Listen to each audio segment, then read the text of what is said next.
menga Yevropa hayotidagi 3 ta yoqqan xislat, o'zi ko'p narsasi yoqdi. Biza ham hayotda tatbiq qilsak bo'lardi. Asosan menga birinchisi, hamma 6da hamma ishlar yopilib, restoran, kafe, magazinlar hammasi yopilib, hammasi oilani davrasiga kelishi menga juda ham yoqdi. Chunki bunda oilaga anaqa mehr muhabbat, farzandiga mehr muhabbat, oilasiga mehr muhabbat uyg'onadi. Ikkinchisi, bolani vaqtli yotishga jalb qilib, unga kitob o'qib berib, onasimi, otasimi shu narsaga e'tibor, bolaga e'tibor, maktabiga e'tibor, bog'chasiga e'tiborligi juda ham yoqdi. Uchinchisi, sog'lom turmush tarzi.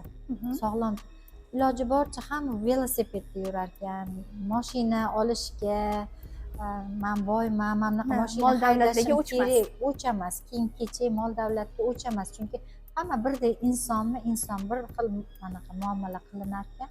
O'shaning uchun sog'lom turmush tarziga, yeb ichishiga, suv ichishiga, vitaminli yeyishiga, har kuni banan, yoshi kattami kichkinami hamma olma, bananlar har nima shu vitaminlarga ahamiyat berilar ekan.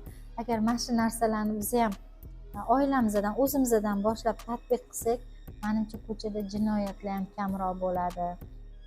Hamma oilasiga oshiqadi, ajralishlar ham kam bo'ladi deb o'ylayman.